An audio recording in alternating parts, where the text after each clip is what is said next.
지구상에서 일어나는 안타까운 일들을 우리는 보게 됩니다. 우크라이나에서 일어난 그 전쟁의 참상을 보며 너무나 안타깝고, 그 처참함, 그 비참함 정말 이루 말할 수가 없습니다. 또 우리 강원도 지역에서 일어난 산불로 인하여 한순간에 집과 삶의 터전이 모두 다 타버린 그 이재민들의 그 모습, 그들의 절규하는 모습을 볼 때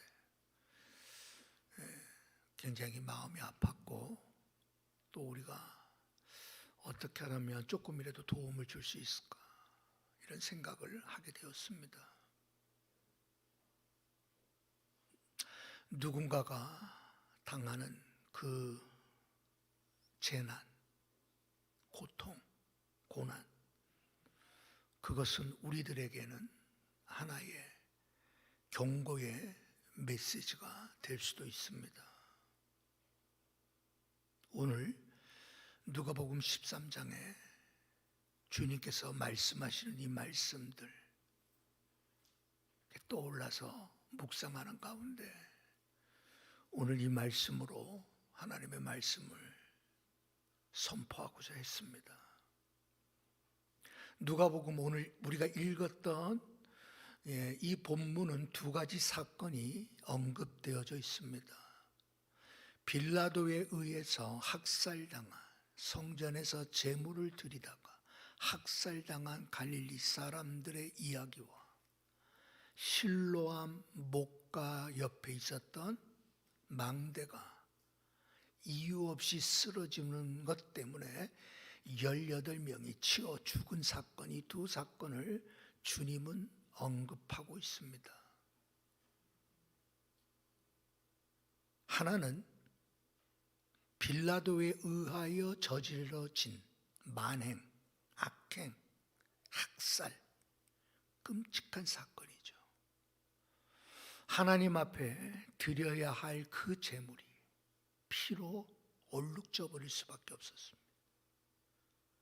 또 하나의 사건은 전혀 생각하지도 않았던, 꿈에도 생각하지 않았던 망대가 갑자기 무너져 버린다는 것, 상상할 수 없는 일들이 일어난 그 일, 이 두 가지를 언급하시면서 예수님은 말씀합니다.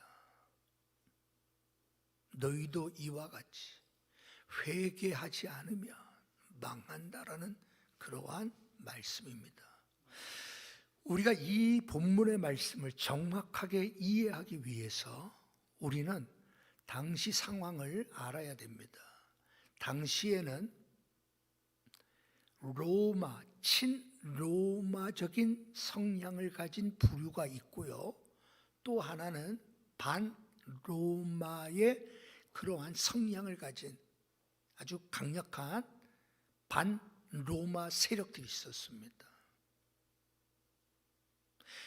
친로마적인 사람들은 로마의 압제, 로마의 침탈 그냥 수긍하고 받아들이자라는 사람들입니다.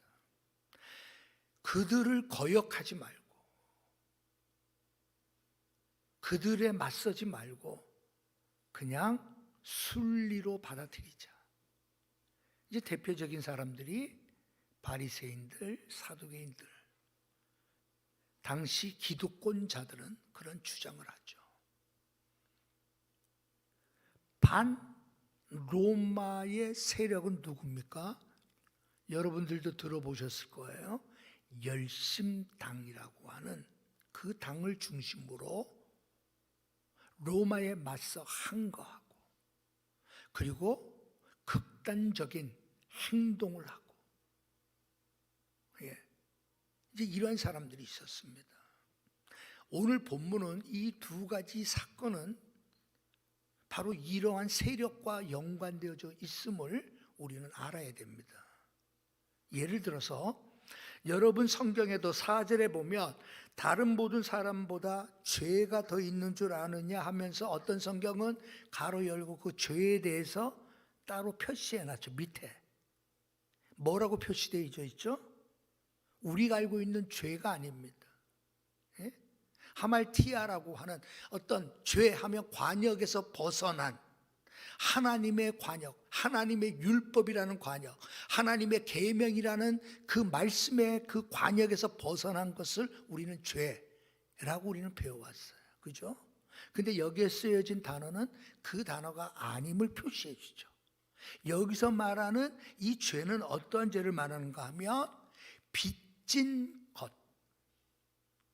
빚진 것이라고 표시되어져 있어요. 어떤 여러분들 가진 성경 보면 관주에 그렇게 나온 성경을 가지고 있는 분도 계실 거예요. 왜 그랬을까요? 자, 바로 오늘 우리가 본문을 이해하는 데 아주 중요한 겁니다. 네. 자, 여기서 학살당한 갈릴리 사람은 보나마나 누구겠어요? 열심당원일 거예요. 네, 열심당원. 네. 여러분, 열심당원이라고 하는 것은 율법, 하나님의 율법을 수호하는데 열심을 말하는 겁니다. 예? 그냥 저 사람 열심히 일해, 저 사람 열심히 독립운동해, 저 사람 열심히, 그 출발이 그 열심이 아니에요. 열심당 할 때 열심은 하나님의 율법을 수호하는데 하나님의 영광을 지키고자 하는 그 열심을 말합니다. 그러니 여러분, 그들은 이 열심은 결국 율법을 수호하는 열심, 하나님의 영예를 지키고자 하는 이 열심이 곧 이스라엘을 다시 회복하게 할 것이다 라는 믿음을 가진 거예요. 그러니 여러분, 그들은 용기 있는 사람이고요, 그들은 뛰어난 신앙을 가진 사람들입니다. 그러니 당대 유대인들은 열심당원처럼은 살지 못하지만 그들의 행위가 어땠을까요? 그들에게는 자랑스러운 거예요. 그래서 열심당원들이 여러분 대부분 유대인들에게는 호감을 갖춘 사람들이었어요. 네. 자, 이 열심당원들은 차라리 로마에 굴복하느니, 차라리 로마에 무릎을 꿇느니, 차라리 우리는 죽음을 선택하겠다라고 결심한 자들이에요. 마치 우리 일제시대 때, 그죠? 독립을 위해서 나라를 다시 되찾고자 했던. 그래서 여러분, 북간도에서 김자진 장군은 의병을 모아가지고 군대를 조직하고 일제와 맞섰죠. 그죠? 예? 우리 안중근 의사, 이준 의사처럼 열심을 다해서 조국의 독립을 위해서 암살 또는 필요하면 여러분 그들과 육체적으로 맞서 싸웠단 말이에요. 다 존경받잖아요. 우리는 내가 만약 그때라면 나는 그렇게는 살 수 없었을 것 같은데 그들의 모습이 너무 자랑스러운 거예요. 바로 이런 사람들, 이해하기 쉽게. 예. 자, 이러한 사람이 갈릴리 사람이에요. 주로 갈릴리 사람들이 열심당원들이 많았거든요. 예. 자, 이 갈릴리 이 사람이 빌라도에 의해서 무참하게 살해된 거예요. 자, 우리가 알다시피 빌라도는 로마의 총독입니다. 철저한 군인입니다. 철저한 군인이었어요. 그런데 그에 대한 역사의 평가는 뭐였죠? 그는 자기의 성공과 자기의 명예를 위해서 수단과 방법을 가리지 않았던 사람이 빌라도입니다. 네. 그래서 이 빌라도는 이스라엘 이 유대인들의 종교적인 성향을 모르고 그냥 무력으로 힘으로 유다 땅을 통치하려고 했던 거예요. 그런데 유대인들은 다른 민족과 달리 그들이 가진 종교에 대한 자존심, 종교에 대한 특별한 애정은 빌라도는 몰랐던 거예요. 그래서 여러분, 예루살렘에 그들이 깃발을 들고 들어올 때 또는 성전에 깃발을 들고 자기 자신들이 앞세워, 군인들을 앞세워 여러분 들어갈 때에 그들이 가졌던 깃발에 로마 황제의 형상이 그려져 있는 깃발을 가지고 들어가요. 그리고 그 깃발을 성전에 꽂아 놓습니다. 유대인들이 가만히 있지 않죠. 열심당원들이. 이거는 신성모독이라고 그들은 외칩니다. 앞서 총독은 그 깃발에 로마 황제의 형상이 그려져 있는 깃발을 다 형상을 제거하고 일반 깃발을 가지고 들어왔었어요. 근데 빌라도만은 틀렸단 말이에요. 근데 유대인들의 종교적인 이 특색을 몰랐던 거예요. 그것은 나 외에 신이 없다라고 말하는 유대인들을 이해를 못한 거죠. 그래서 반강제적으로 여러분 그들을 억누르려고 하니까 유대 백성들이 열심당을 중심으로 해서 반발을 하죠. 로마 총독의 관저가 가이사라에 있잖아요. 예루살렘에서 떨어진 가이사라. 여러분 그곳까지 찾아가서 6일 동안 시위를 벌입니다. 그래서 군인들이 나와서 시위하는 자들의 목에 창을 갖다 대죠. 그때 시위자들이 뭐라고 말하는가 하면 차라리 우리를 죽이라고 얘기합니다. 로마의 무릎을 꿇으니 차라리 나는 죽음을 선택하겠다라고 나와요. 그러니까 빌라도가 두 손을 들죠. 그런데 빌라도의 마음에 이 유대인들에게 본때를 보여주고 싶은 마음이 있었던 거예요. 그래서 일어난 사건이 바로 이 사건이에요. 성전에 몰래 자객을 일반 복장을 시켜서 자객을 침투시켜서 하나님 앞에 제사 드리는 이 열심 있는 이 열심당원을 칼로 난자해 살해해버립니다. 바로 이 사건을 말하는 거예요. 우리로 말하면 학살이죠. 학살. 그러니까 이런 배경 속에 자 그렇다면 이 학살 사건, 갈릴리 사람들이 당한 이 사건을 바라볼 때 바리새인들을 비롯해서 당시 친 로마의 사람들, 기득권의 세력들은 뭐라고 말할까요? 봐라, 로마에 맞서지 말라고 했는데 아니 그렇게 하니까 저렇게 죽음을 당하지. 저 사람들 그게 죄야 죄. 이런 식으로 말했다 이 말입니다. 그러면 거꾸로 이제 18명이 생각지 못한 망대의 무너짐으로 죽은 18사람에 대한 생각은 뭘까요? 이번에는 거꾸로입니다. 그러니까 우리 앞서도 말씀드렸지만 그 죄라는 표현에 빚진 것이라는 표현이 나오잖아요. 여러분 이 죄는 무슨 죄냐고 하면 하나님께 성전에 들어가면 성인들은 성전세를 내죠. 반세겔씩. 그렇게 해서 여러분 성전에 바쳐진 모아둔 성전세를 빌라도가 꺼냅니다. 그래서 예루살렘 실로암이 사실은 저수지거든요. 기온 샘에서부터 흘러 실로암, 예루살렘 안에 있는 실로암까지 물이 흘러 들어오는 거예요. 수로를 통해서. 자, 이 수로를 새로이 확장하고 고치고 하는 이곳에 쓰기 위해서 성전세를 끄집어냅니다. 유대인들은 반발하죠. 경건한 유대인들은 하나님께 바쳐진 세금인데 이거는 하나님께 드려진 것인데 어떻게 해서 하나님의 것을 빼내느냐는 거예요. 그래서 여러분 경건한 유대인들은 시위를 한 거예요. 자, 그렇게 해서 성전세를 빼냈으니까 뭐 한 거예요? 하나님의 것을 빼돌린 거죠. 하나님께 빚진 거다 이런 뜻이에요. 더 쉽게 얘기하면 하나님의 것을 도둑질해 간 것이다. 그 죄를 말하는 거예요.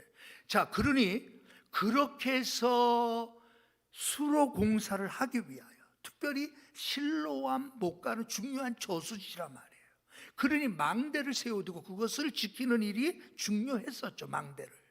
그런데 그 망대가 갑자기 쓰러져 버려서 그 밑에 있던 18명이 죽어버린 거예요. 이거 상상도 못할 일이었어요. 자, 뭐라고 생각할까요? 그 일에 대하여. 봐라, 하나님의 것을 도둑질해가지고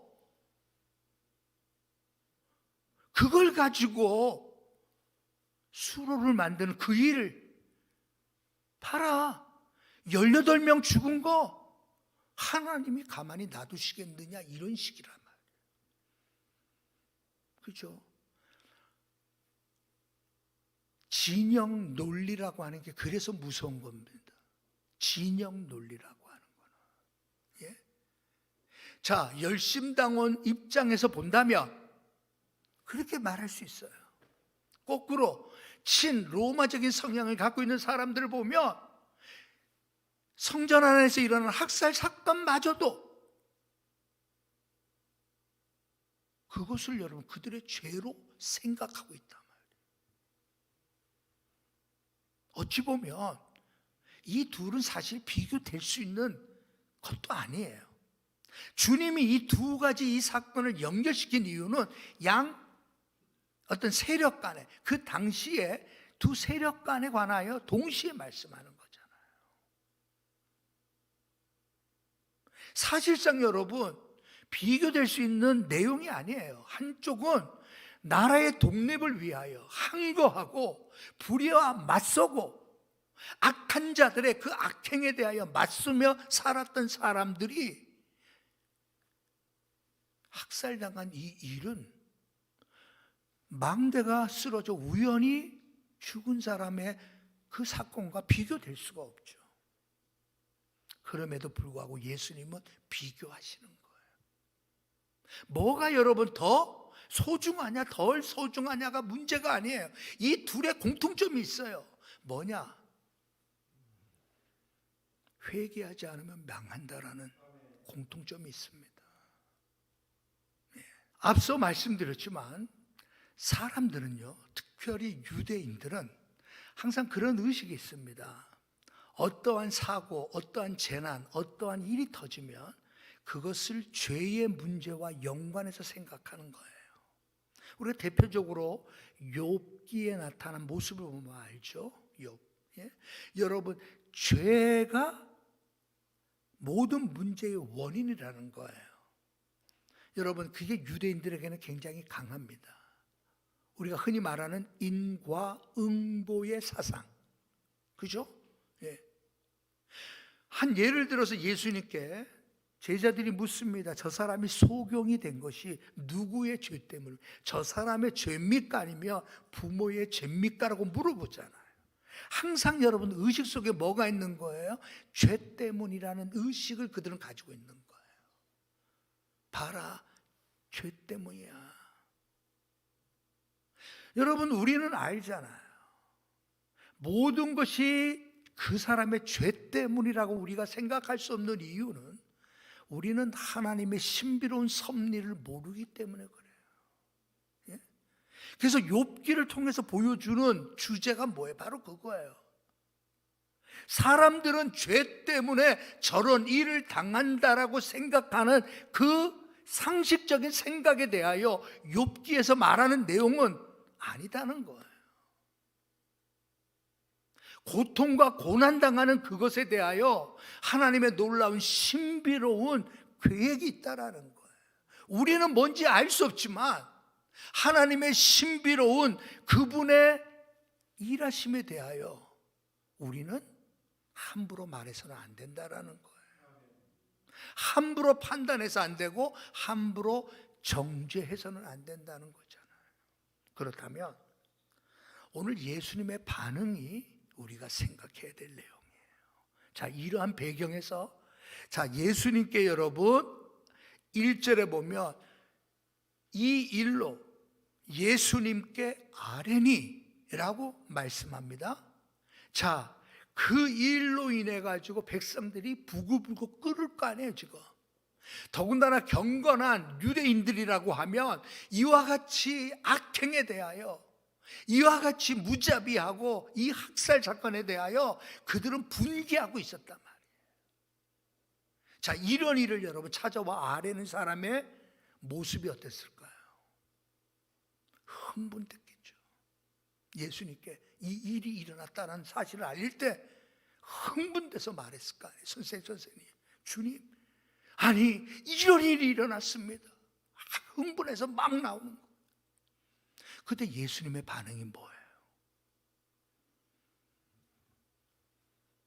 흥분해서 이 일을 이야기하는 사람에 대한 그가 기대했던 대답과는 전혀 다른 거잖아요. 그의 기대는 뭐예요? 같이 흥분하는 거예요. 같이 화내는 거예요. 같이 여러분 로마를 같이 맞싸우는 거예요. 그런데 여러분 예수님의 모습은 아니에요. 오히려 차분하게 말씀합니다. 너희는 이 갈릴리 사람들이 이같이 해받음으로 다른 모든 갈릴리 사람보다 죄가 더 있는 줄 아느냐라고 전혀 다른 말씀을 하는 거예요. 이런 일이 일어났습니다. 이런 일 때문에 참 난리 났습니다. 가만히 있을 수 없습니다. 주님, 막 이렇게 나왔을 것 같아. 그런데 주님은 전혀 다른 말씀하시는 것처럼 보여지잖아요. 그러면서 망대 사건과 연결해서 똑같은 답을 합니다. 무엇을 의미할까요? 예수님의 관심은요, 같이 로마를 욕하고 같이 빌라도를 욕하고 같이 로마인에 대하여 분노를 터뜨리고 유대 모든 사람들이 행했던 것처럼 같이 화내고 같이 흥분하고 같이 소리 지르고 같이 돌 던지고 하는 일을 주님은 하지 않으셨잖아요. 그거는 누구나 다 할 수 있는 일이에요. 그렇잖아요, 여러분. 그거는 누구나 다. 서울의 봄 1980년도 우리 학교가 사당동에 있잖아요. 신학생들이 여러분 그때 나를 비롯해서 신학생들은 다 여러분 돌 들고 여러분 다 보도블록 깨가지고 돌 들고 여러분 다 서울역 시청을 향해서 다 모이라고. 서울에 있는 대학생들 다. 그래서 여러분 신학생인 우리도 그때 다 나갔다니까. 체류탄 맞아가면서 그때 다 나간 것이 나왔어요. 우리 총우 씨는 보수 중에 보수인데 왜? 군사독재 이거는 말이 안 된다. 군사독재, 타도. 전두환 물러가라. 막 이렇게 막 소리 지르고 막 나갔단 말이야. 근데 이제 남영역 근처에서 막혀서 더 이상 진출 못했지만 여하튼 간에 신학생들도 다 나갈 정도입니다. 그런 식으로 참여하는 거는 누구나 다 할 수 있는 거예요. 그것처럼 쉬운 게 없어. 정말 어려운 거는 뭐예요? 예수님처럼 말하는 게 어려운 거예요. 우리가 같이 흥분해주고 같이 나서주고 같이 여러분 막 앞장서서 여러분 같이 막 큰 소리 지르고 물러가라 하고 이건 쉬워요. 주님은 로마인들에 대하여 지금 관심 갖고 있는 게 아니에요. 주님은 유대인들에게 관심을 갖고 있음을 먼저 우리는 알아야 돼요. 그것 때문에 이 말씀을 하는 거예요. 우리의 근본의 문제는 이 당시로 말한다면 로마의 압제에서 벗어나는 것이 최고가 아니었어요. 그게 우선이 아니라. 오늘 여러분 우리는 사회 정의 이야기합니다. 맞아요. 사회 정의가 이루어져야죠. 그러나 정말 더 중요한 게 뭐죠? 내가 과연 정의롭느냐는 거예요. 여러분 이 세상이 여러분 정의가 하수처럼 흐르는 그러한 사회, 그러한 여러분 시대가 되면 얼마나 좋겠어요. 그래서 여러분 다 너나 할 것 없이 외치는 것이 아무스에 있는 말씀이잖아요. 정의를 하수처럼 흐르게 하라. 우리 옛날 데모할 때 항상 여러분 데모에 나오는 구절이 그거예요. 진리가 너희를 자유케 하리라. 정의를 하수처럼 흐르게 하라. 막. 너는 요 질문을 안 해봐. 너 정말 정의롭냐? 너는 정말 공평하냐? 너는 정말 떳떳하냐? 너는 정말 부끄러움이 없냐? 우리는 거기까지 생각 안 해. 남 욕할 때 여러분 따라 욕하는 건 쉽습니다. 물러가라 말할 때 물러가라. 여러분 목소리 같이 내주는 거 쉬워요. 내가 정말 물러날 사람 내가 아니야. 내가 손가락질 받을 사람이 내가 아니야. 내 안에 감춰진 죄가 드러나진 않았지만 내 안에 감춰진 죄가 얼마나 많은가. 여러분 우리 자신의 죄를 들여다보려고 하지 않아요. 주님은 오늘 말씀합니다. 너희들이 저 사람들보다 더 죄가 적어서, 아니 너희들보다 저 사람의 죄가 더 많아서 저런 일을 당했다라고 너희들 생각하느냐. 오해하지 말라라는 거예요. 너희도 회개하지 아니하면 망한다라는 거예요. 지금 일어난 이 사건을 통하여 주님은 뭘 말씀하는 거예요? 우리가 회개해야 할 대상임을 가르쳐 주는 거예요. 내가 회개를 해야 된다니까요. 내가 회개를 해야 돼요. 내가. 우리 부모님이 대신해 줄 수 있는 게 아니고 우리 처가, 우리 남편이 대신해 주는 게 아니에요. 내가 회개해야죠. 왜? 회개하지 않으면 망하기 때문입니다. 여러분 망한다라고 하는 것은 결국은 내 생명이 생명책에 기록되지 않음을 말할 거 아니에요. 여러분 우리가 망하는 거 뭐 사업해서 망하고 뭐 이런 차원이 아니잖아요. 나의 생명이 끊어졌다니까요. 이 땅에서의 죽음과 함께 끊어져 버린 거예요. 한 번 죽는 것은 사람에게 정하신 것이나 그 후에는 심판이 있으리라. 한 번 죽는 거는 누구나 다 죽는 거예요.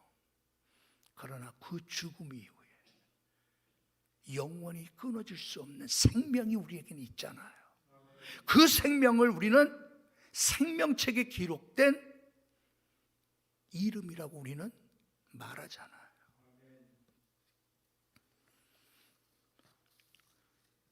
저는 보지 않았지만 영화,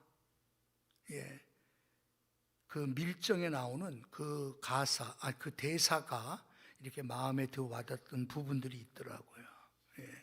그 대사가 어떤 내용인가 하면 이제 이런 겁니다. 일본 그 앞잡이 경찰 노릇하던 그 사람에 대해서 이제 그 설득하는 그러한 그 대사의 그 내용입니다. 그래서 그 대사의 그 내용이 이런 거였죠. 당신이 언젠가는 당신의 이름이 역사에 기록될 것이다. 역사에 기록될 때 그 이름이 부끄러운 이름으로 기록되어서는 안 된다. 그러니 일본 앞잡이 노릇 그만하고 조국과 민족 앞에 떳떳한 이름으로 새겨질 수 있도록 하라. 막 이런 대사의 내용이더라고요.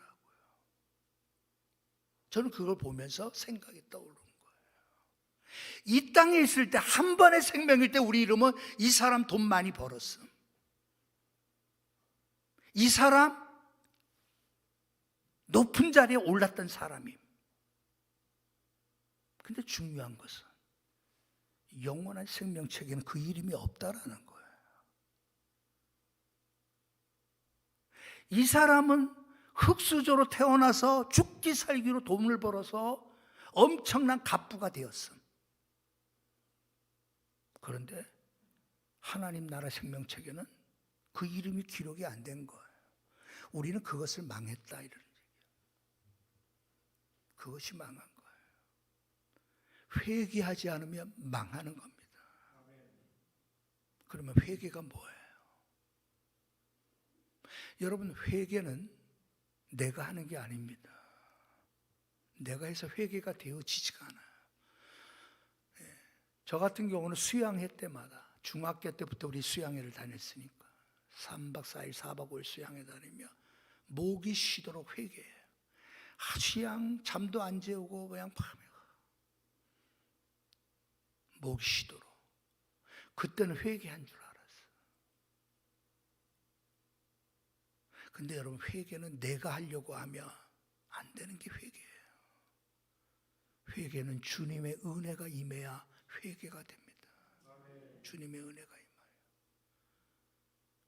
그 말의 의미는 뭐냐면, 단순히 여러분 죄를 슬퍼하고 죄를 안타까워하는 게 아니에요.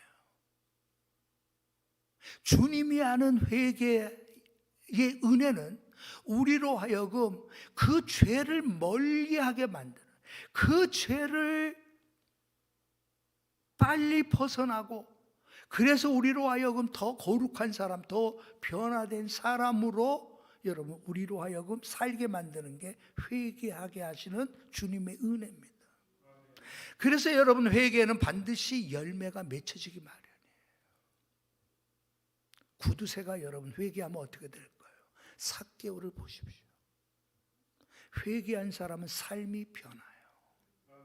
난폭하던 사람이 회개하면 어떻게 될까요? 삶이 변하는 거예요. 늘 말씀드리지만 기질, 성향은 하나님이 주신 독특한 개성입니다. 그게 변하는 게 아니라요, 삶의 모습이 바뀌어져요. 인색한 자가 구제하는 자로, 자기밖에 모르던 자들이 남을 먼저 생각하는 자가 돼요. 언제나 내 중심으로 살던 사람이 이웃을 중심으로 살게 되고, 여러분, 삶의 변화예요. 오늘 칼럼에도 여러분 썼지만, 구원이란 뭐예요? 구원이란 우리가 좋은 곳에 가는 것은 맞아요. 그러나 그것이 전부가 아니라니까요. 구원이나 참된 구원은 우리로 하여금 좋은 곳에 가게 만드는 것이 아니라 우리로 하여금 좋은 사람 만들어가는 게 구원이에요. 예수님 닮은 사람, 그렇죠? 예수님처럼 살아가는 사람. 여러분, 이게 참된 의미의 구원이에요. 여러분, 이 모든 것이 어떻게 가능해요? 회개하는 삶을 살 때 가능하다고요. 우리는 주님 앞에 이러한 기도를 드려야 됩니다. 오 자비하신 구세주여, 나의 비천한 애원이지만 그냥 지나쳐 가지 마옵소서. 오 자비하신 구세주여, 나의 비천한 애원이지만 그냥 지나쳐 가지 마옵소서. 이게 여러분 우리가 불렀던 찬송가 인내하신 구세주여 원 가사입니다. 성공한 기업가였던, 그리고 수많은 찬송가를 작곡했던 윌리엄 하워드 돈이라고 하는 사람이 이 곡을 만들어 놓고, 여기에 알맞는 시가, 찬송 시가 무엇이 있을까 이곳저곳을 여러분 다니면서 살펴보던 중 화니 제이 크로스비 여사가 쓴 인내하신 구세주여라고 하는 이 가사를 보게 되고, 그래서 이 가사를 이 곡에 붙여서 나온 게 우리가 좋아하는 이 찬송가였어요. 이 찬송가로 인해서 일약 크로스비 여사가 누구인가가 세상에 드러나게 되고, 수많은 사람들의 회심에 결정적인 영향을 끼쳤던 찬송가 셋을 꼽으라면 그 중에 하나가 인내하신 구세주. 그러니까 원 가사의 의미가 그거예요. 오 자비하신 구세주, 나의 비천한 애원이지만 그냥 지나쳐 가지 마옵소서. 여러분, 크로스비 여사는 도저히 주님 앞에 나올 수 없는 자신의 추한 모습을 이 찬송시로 표현하고 싶었던 거예요. 그녀가 그렇게 추하게 산 여인도 아닌데 그럼에도 불구하고 걸어가신 주님 앞에 자신의 추함을 늘 보는, 마치 루터가 회심하기 전 루터가 수도사로 있을 때 우리가 잘 아는 루터의 계단이라고 하는 곳, 고해 성사를 하고 몇 걸음 안 되는 그 계단에 올라가는 건데, 그리고 이제 나오는 것인데, 여러분 고해 성사를 큰 눈물 흘려서 내 죄를 용서해 달라고 고해 성사를 하고 그 계단에 오르면서 또다시 가는 거예요. 고해성사. 왜? 그 짧은 시간 안에도 내가 생각으로 저지른 죄가 생각나는 거. 예? 흔히 말하는 여러분, 욕심이 생각나고 음욕이 생각나고 세상 정욕이 생각나고 세상에 꺼진 순간 들어오는 순간 그는 계단에 올라가다가 다시 고해성사를. 이것을 여러분 한두 번이 아니었다는 거예요. 여러분, 우리가 그렇게 했기 때문에 구원받은 게 아니에요. 여러분, 우리가 회심한다고 하는 건 우리의 죄를 다 여러분 고백한다는 거였잖아요. 회개한다는 거예요. 내 죄를 다 회개했기 때문에 우리가 구원받는 게 아니라 말이에요. 우리는 여러분 내가 모든 죄를 다 회개했기 때문에 용서 안 받는 게 아니에요. 죄를 여러분 다 씻김 받는 게 아니에요. 우리는 여전히 더럽고 우리는 여전히 추하지만 예수님의 피로 우리의 모든 죄를 가리워 주신 것 뿐이에요. 우리의 죄의 모든 문제가 내가 해결했기 때문이 아니라 내 더러운 죄를 주님의 보혈로 덮어주셨기 때문에, 그래서 우리는 칭의, 너가 여러분 의롭다라고 여겨주신 거지 너는 의롭다라고 말한 게 아니잖아요. 우리는 죄를 여러분 용서받았을 뿐이지 죄 없는 자가 된 것이 아니잖아요. 그래서 여러분 우리는 회개하는 거예요. 왜? 여전히 남아있는 내 안에 있는 육신의 정욕과 음욕과 세상에 속한 욕심과 나의 기질과 나의 분냄과 나의 악한 생각들을 생각날 때마다 회개의 자리로 우리는 들어가잖아요. 나의 간절한 애원입니다. 나의 애원을 지나쳐가지 마십시오. 주님의 은혜가 아니면 저는 조금 더 변할 수가 없어요. 세상에 속해 있는 이 모든 것 나는 단 하나도 버릴 수가 없어요. 알면서도 안 돼요. 주님 나를 버리지 마십시오. 이게 회개잖아요. 오늘도 주님은 이렇게 애원하는 자에게 말씀하십니다. 주께서 말씀하실 때 이렇게 말씀하실 거예요. 나의 하나님이여, 나의 부르짖는 소리를 들어주십시오. 내가 주께 기도합니다. 시편 5편에 다윗이 기도할 때 주님의 응답은 환난 날에 나를 부르라, 내가 너를 건지리라라고 응답하실 거예요. 오늘도 이 말씀 붙들고 우리 주변에서 일어나는 안타까운 일들 볼 때마다 하나님 나의 모습도 보게 해주십시오. 주님의 사랑을 더 깊이 알게 하시고 그것을 삶으로 실천하게 해주십시오. 정말 내가 변화받은 사람이라고, 정말 내가 구원받은 사람이라고 나의 변화된 삶으로 증명하게 해주십시오. 어제보다 오늘이 좀 더 나은 사람이 됐으면 좋겠습니다. 지난주보다 이번 주가 좀 더 예수님을 닮은 사람이 되고 싶습니다. 이번 한 주간도 승리할 줄로 주님의 이름으로 축원합니다.